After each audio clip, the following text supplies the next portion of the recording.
Andy Andolshek, elected sheriff of Fallon County, allegedly shot himself last fall at 11 o'clock in the afternoon in the county jail. His body was found a half an hour later by his sister, Mrs. Katie Reese, and his fiancée, Elvina Manfreda. There are 4 suspects being investigated, and they are his fiancée, Elvina Manfreda, his stepsister, Mary Satink, his boss, William Holmes, and himself, Andy Andolshek.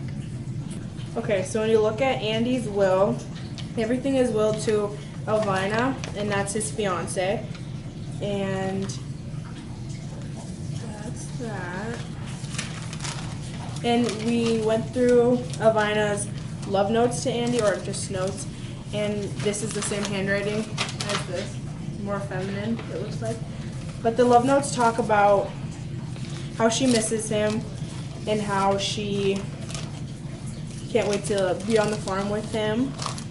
And it talks about how Andy's stepfather is sick and how she's going to send him medicine to get better and how she'll be coming to see him soon.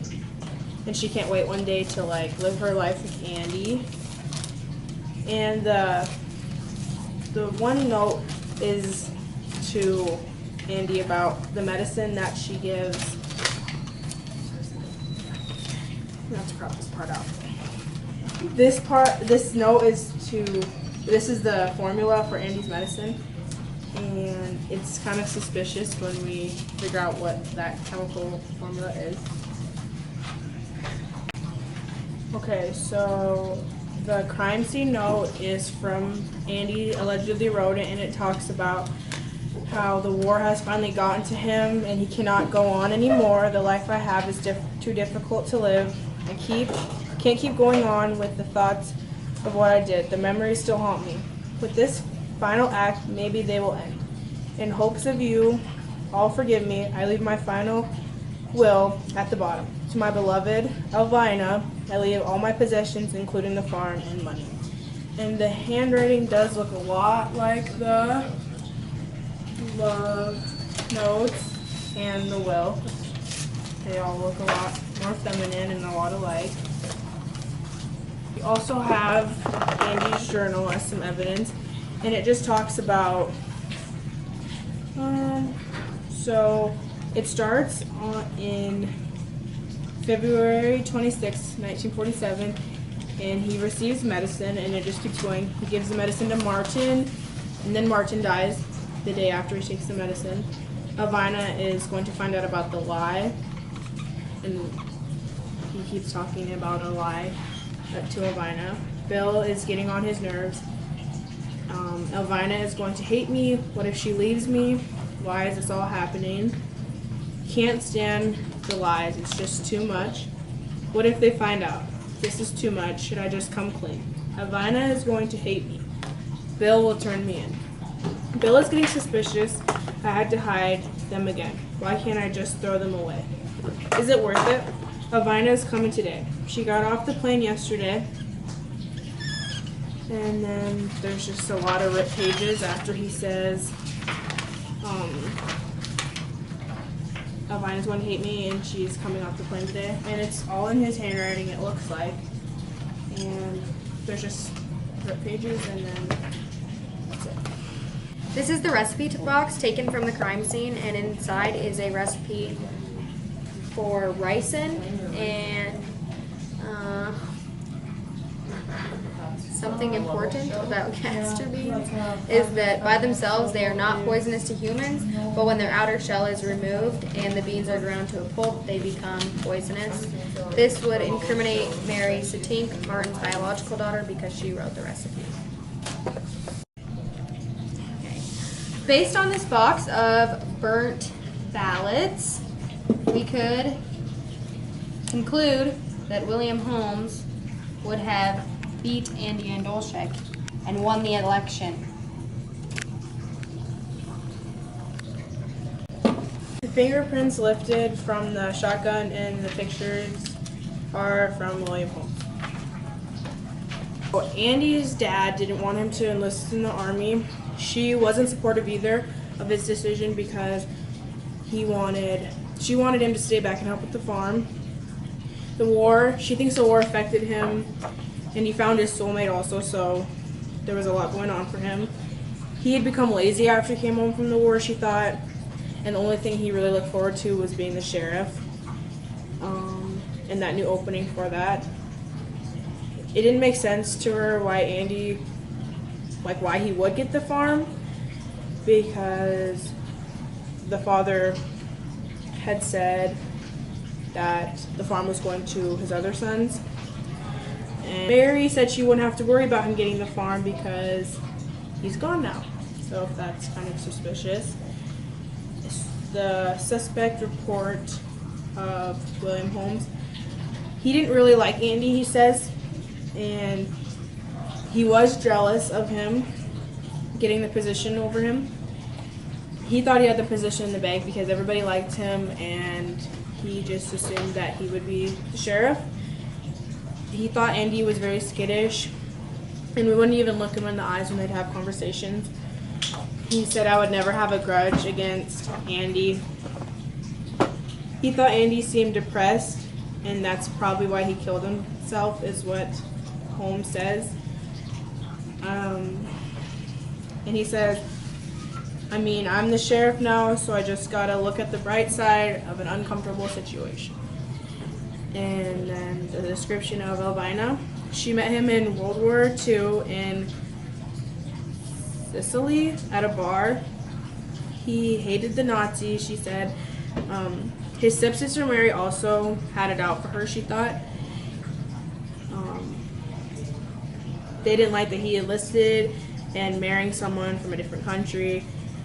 Andy's father wanted him to leave the farm for him, so Elvina talks about Andy's father leaving the farm for him, but Mary didn't think Andy was worthy enough. And the victim profile of Andy was suicide. So this is the witness statement form, and the defense witness for Elvina Manfreda was Katie Reese, and that is Andy's sister. She described Elvina as excited to see Andy and couldn't wait to start her life with him on the farm, and said that small, petite Elvina would never do anything to harm Andy knowingly. The prosecution witness for Elvina Manfreda, the witness name is Mary Satink, and that is the stepsister of Andy. She explained that ever since Andy got back from the war that something had been off, and whenever she would give him letters, he would see the name Elvina and have a moment of hesitation before he opened it, and a look in his eyes that was unusual. She believed that Elvina killed Andy so that she could get the farm, but Elvina did not know that Andy was not actually going to receive the farm and that the brothers were going to get it. And so when Elvina traveled all the way from Italy to see Andy and marry him and live on the farm, when she found out that they actually couldn't live that lifestyle, that he had been lying the whole time, that Elvina got mad and killed him. The defense witness statement form for Elvina Manfreda from Katie Reese, who is Andy's sister. She described Elvina as excited to live with Andy and start their new life with him on the farm, and said that small, petite Elvina would never do anything to harm Andy knowingly.